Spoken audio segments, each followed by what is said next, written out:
اور لوگوں نے اپنے اپنے حصے کی زمین جامعہ کے نام وقف کر دی، جس کی بعد میں رجسٹری بھی الحمدللہ ہو گئی۔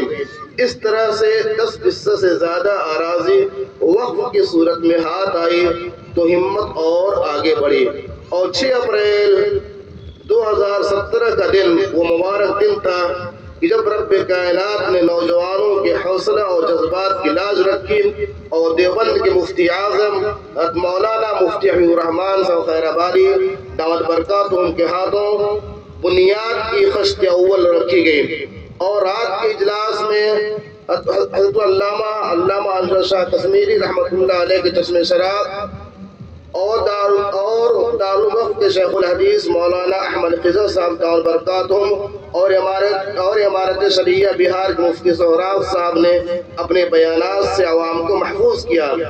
ان کے علاوہ علاقے کے کثیر مثالی علماء کرام نے جلسہ میں شرکت فرمائی۔ جلسے کی صدارت مفتی اعظم نے فرمائی اور نظامت کے فرائض مولانا خورشید صاحب نے انجام دی۔ باقیدار علماء کرام اور بزرگان دین کی دعاؤں کی برکت سے 4 جنوری کو مدرسہ جامع مسجد سے منتقل ہو گیا۔ اس کے اختتامی پروگرام میں شیخ المشائخ قطب زمان مولانا قمر الزمان صاحب مدث العالی تشریف لائے اور حاضرین کو اپنے قیمتی نصائح سے مستفید ہونے کا موقع عنایت فرمایا۔ پھر وہی تن تنا حافظ فضیل صاحب شعبان تک مدرسے میں بجائے 3300 کے 4000 پر خدمت انجام دیتے رہے۔ پھر شوال میں باقاعدہ درجہ حفظ اور 5 تک درجہ پرائمری کے درجات قائم ہوئے۔ دوسرے سال میں درجہ 5 سے فارغ چند بچوں نے درجہ فارسی میں داخلہ لے لیا اور 1 درجہ کا اضافہ ہوا۔ اس اضافہ کے ساتھ ہی لاک ڈاؤن نے دستک دے دی اور لمبے عرصے تک مدرسہ بند رہا اور سارے کام ٹھپ پڑ گئے۔ نتیجہ یہ ہوا کہ مدرسین کے تنخواہوں کے لالے پڑ گئے۔ پھر اپنی کوشش اور مدرسین کے تعاون سے جہاں تک ممکن ہو سکا اسی عرصے میں 2 حصہ داروں کی بچی ہوئی زمین الحمدللہ مدرسے کی مغربی سمت میں تھی، 9 لاکھ روپے میں اس کو خرید بھی لیا گیا، فللہ الحمد والشکر۔ پھر لاک ڈاؤن کے عذاب سے اللہ نے نجات عطا فرمائی اور دوسرے شوال میں عربی اول پھر امسال عربی دوم تک کا قیام عمل میں آیا۔ درجہ پرائمری میں بچوں کی بڑھتی ہوئی تعداد نے کمروں کی تنگی کا احساس دلایا اور مشرق سمت میں بچی ہوئی زمین جو بنیادیں بھری ہوئی تھیں ان پر دیواروں کے کھڑی کرنے کا فیصلہ اللہ کے بھروسے لیا گیا اور انہی کے فضل و کرم سے دیواریں کھڑی ہو گئیں جنہیں چشم بینا دیکھ سکتی ہیں۔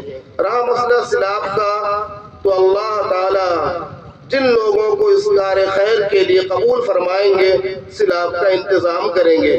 ہم تو پہلے بھی کمزور اور نادوا تھے بلکہ مجبور تھے، اس سے زیادہ اب سب کچھ تو اللہ تعالیٰ ہی کے بھروسے سے ہے، وہ جب چاہیں جس سے کام لے لیں۔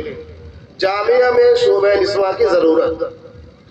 موجودہ زمانے میں مسلم بچیاں اسکولوں اور کالجوں میں بے پردہ مخلوق تعلیم حاصل کرتی ہیں، جن کا لازمی نتیجہ یہ ہے کہ کم و بیش عوام کا دوبارہ شکریہ ادا کرنا چاہتا ہوں کہ انہوں نے اپنی تشریف آوری سے جلا بخشی اور ہمیں اپنی خدمت کا موقع دیا۔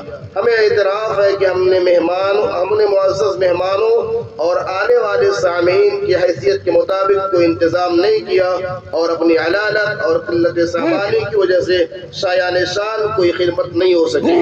ہم معذرت خواہ ہیں۔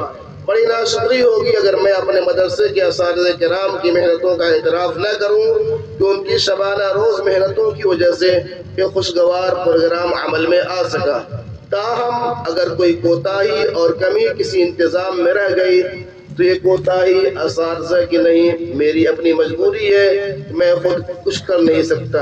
اخیر میں دعا ہے کہ اللہ تعالیٰ اس پروگرام کو باوقار اور خوشگوار بنائے، لوگوں کے دلوں میں مدرسے کی محبت پیدا کرنے کا ذریعہ ثابت ہو اور دنیا اور آخرت میں نفع بخش ہو۔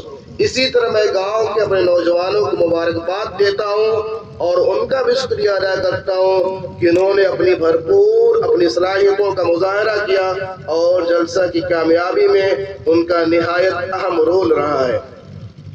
وآخر الدعوانا الحمدللہ رب العالمین۔